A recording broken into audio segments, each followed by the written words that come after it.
بسم اللہ الرحمن الرحیم۔ ایک دفعہ ڈاکٹر ذاکر نائک جاپان میں موجود تھے اور سوال و جواب کا سیشن جاری تھا۔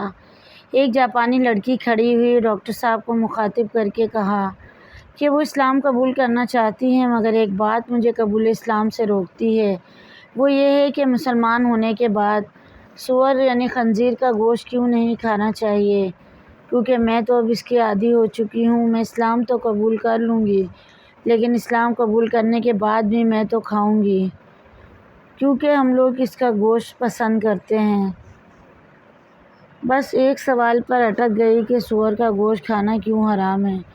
جاپانی زبان میں پوچھا گیا اس لڑکی کا یہ سوال ڈاکٹر ذاکر نائک کو ترجمہ کر کے بتایا گیا کہ اس خاتون نے اپنا نام سوزوکی بتایا ہے اور یہ خاتون میڈیکل کی طالب علم بھی ہے، ڈاکٹر بن رہی ہے۔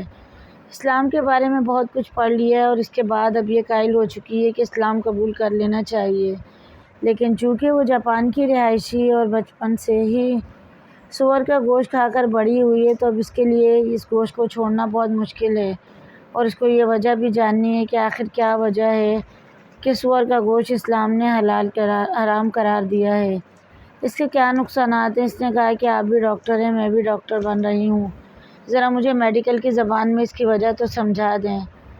ڈاکٹر ذاکر نائک نے سب سے پہلے جواب دیتے ہوئے واضح الفاظ میں کہا، اللہ تعالیٰ نے قرآن پاک میں 4 مقامات پر واضح طور پر خنزیر کا گوشت کھانے کے عمل کو حرام قرار دیا ہے۔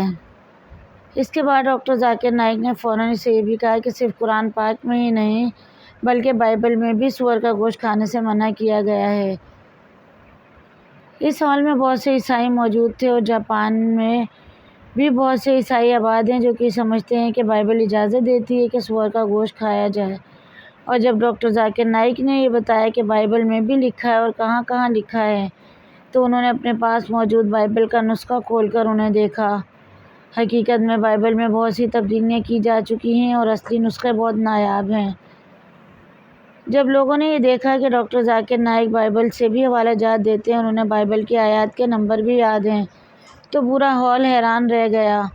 وہ لڑکی بھی حیران ہو گئی، ڈاکٹر صاحب کو دیکھ رہی تھی۔ ڈاکٹر ذاکر نائک نے بائبل سے بھی ثابت کر دیا کہ سور کا گوشت کھانا بائبل کے مطابق بھی منع ہے، اور پھر اس کے بعد ڈاکٹر ذاکر نائک نے کہا کہ یہ تو ہو گئی مذہبی وجوہات، اب میں آپ کو عقلی دلیلیں دیتا ہوں کہ آخر ایسا کیا ہے کہ ہم انسانوں کو سور کا گوشت نہیں کھانا چاہیے۔ ڈاکٹر ذاکر نائک نے سائنس کی کتاب کا حوالہ دیتے ہوئے کہا کہ جدید میڈیکل سائنس نے ثابت کیا ہے کہ اگر آپ سور کا گوشت کھاتے ہیں تو مختلف طرح کی 70 بیماریاں ایسی ہیں جن کا آپ شکار ہو سکتے ہیں۔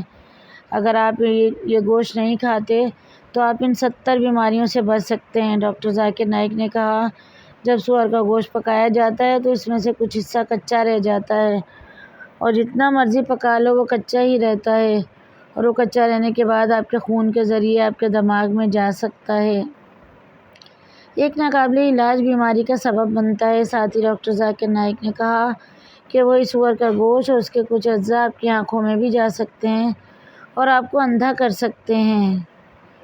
ڈاکٹر ذاکر نائک نے یہ بھی کہا کہ یہی کچے گوشت کے ذرات آپ کے دل میں اتر جاتے ہیں تو ہم انسانوں کو معلوم ہی تب ہوتا ہے جب بیماری اس اسٹیج پر جا چکی ہوتی ہے جب اس کا کوئی حل بھی نہیں رہتا۔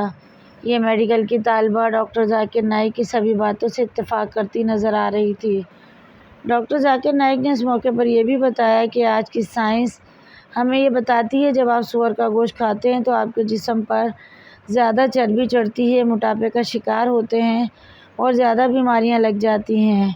ڈاکٹر ذاکر نائک نے کہا، اس سے عورتوں کو ہڈیوں کی بیماری اور تھوپائٹس ہو جاتی ہے۔ اس کے علاوہ یہ گوشت کھانے سے انسان ہائپر ٹینشن کا مریض بن جاتا ہے اور اسے پریشانیاں زیادہ ہوتی ہیں، شوگر کے ساتھ ساتھ بلڈ پریشر بہت بڑھ جاتا ہے اور اکثر ہی خون کا دباؤ بہت زیادہ رہتا ہے۔ یہ سن کر سب کے سب حیران رہ گئے جب ڈاکٹر صاحب نے بتایا، آج کی سائنس اور جدید تحقیق یہ بھی بتاتی ہے کہ سور جہاں رہتا ہے وہاں پر گندگی اور غلاظت کو کھا لیتا ہے، یعنی کہ وہ اسلامی جسم سے خارج ہوا فضلہ دیگر سوروں کی جانب سے خارج کیا گیا فضلہ مٹی، گارا اور دیگر گندی چیزیں کھاتا ہے۔ جب ڈاکٹر ذاکر نائک یہ سب باتیں کر چکے تو مترجم کی مدد سے ڈاکٹر ذاکر نائک نے اس لڑکی سے پوچھا کہ انشاءاللہ اب آپ سور کا گوشت تو نہیں کھائیں گی، تو لڑکی نے کہا میں کبھی بھی پورک یعنی سور کا گوشت نہیں کھانا چاہتی۔ اس کے بعد ڈاکٹر صاحب نے پوچھا اور کوئی اعتراض ہو تو بتاؤ۔ لڑکی نے جواب دیا کہ اب میرا کوئی اعتراض باقی نہیں رہا۔ پھر ڈاکٹر صاحب نے اسے کلمہ پڑھایا اور وہ مسلمان ہو گئی۔ مزید ایسی ویڈیوز کے لیے چینل کو ضرور سبسکرائب کریں۔ ویڈیو پسند آئے تو لائک شیئر کمنٹ کیجیے۔